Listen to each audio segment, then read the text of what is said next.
నూతన సంవత్సరం వస్తుందంటే చాలు యువకుల హంగామా మామూలుగా ఉండదు. 31వ తేదీ సాయంత్రం నుండి పార్టీలలో మునిగి తేలుతూ బైక్లపై విన్యాసాలు చేస్తూ నూతన సంవత్సరాన్ని ఆహ్వానిస్తారు.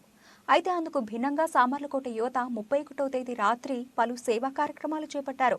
రోడ్డు పక్కన నిద్రిస్తున్న అనాథలకు బిర్యానీ ప్యాకెట్లు అందజేయడంతో పాటు వారికి దుప్పట్లు అందజేశారు. ఈ సందర్భంగా 200 మందికి బిర్యానీ ప్యాకెట్లు, 100 మందికి పైగా దుప్పట్లు అందజేశారు. ఈ సందర్భంగా యువకులను పలువురు అభినందించారు. కార్యక్రమంలో దేవగురు చంద్రశేఖర్, బతుల అనుదీప్, బతుల ప్రదీప్, అడప గంగాధర్, చింతపల్లి పృథ్వీ, సల్మాన్ తదితరులు పాల్గొన్నారు.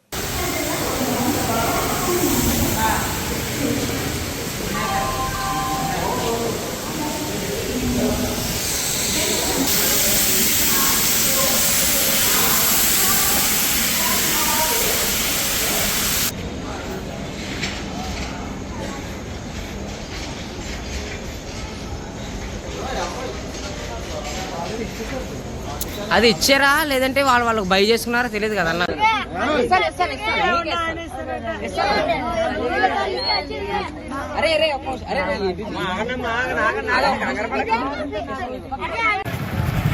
భోజనం చేస్తావు బాబాయ్? భోజనం తీసుకో. మనీ ఇలా చూడు మనీ. ఓకే బాబాయ్ భోజనం చేసావా? సల్మాన్ అన్న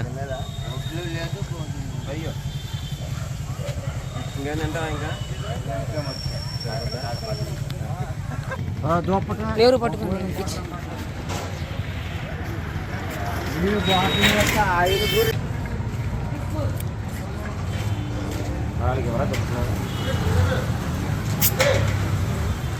దుప్పట్లు ఉన్నాయి కదా. ఓ అమ్మ భోజనం చేశారా?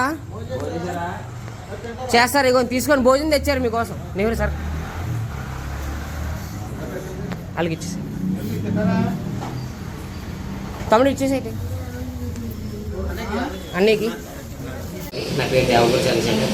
ప్రతి సంవత్సరం చేసినట్టే ఈ సంవత్సరం కూడా నైట్ ఫీడింగ్ జరిగింది. అలాగే ఎవరైతే ఇబ్బందులు ఉన్నారో వాళ్ళని నిన్న నైట్ ఎవరైతే రోడ్ సైడ్ పడుకుంటున్నారో వాళ్ళని గుర్తించి వాళ్ళకి ఫుడ్ కానీ బ్లాంకెట్స్ చలితో పడుకుంటున్న వాళ్ళకి బ్లాంకెట్స్ కానీ ఇవ్వడం జరిగింది. ఈ బ్లాంకెట్స్ మరియు ఫుడ్ స్పాన్సర్ చేసిన ఫుడ్ వచ్చేసి మన కాకినాడకి చెందిన బొత్తుల అనుదీప్ గారు, ప్రదీప్ గారు స్పాన్సర్ చేశారండి బిర్యానీ ప్యాకెట్స్ 200 మందికి. అలాగే బ్లాంకెట్ స్పాన్సర్ చేసేసిన శ్రీదేవి ఎంటర్ప్రైజెస్ షేక్ సల్మాన్ గారికి మరియు గంగాధర్ అడప గారికి మరియు పృథ్వీ చింతపల్లి గారికి, వీళ్ళు చేస్తున్న రంగంలో ఇంకా ఉన్నత స్థాయికి వెళ్ళి ఒక మంచి పొజిషన్లో ఉండి ఇలాంటి మందికి మరెన్నో సేవా కార్యక్రమాలు చేయాలని మనస్ఫూర్తి కోరుకుంటూ అందరికీ హ్యాపీ న్యూ ఇయర్.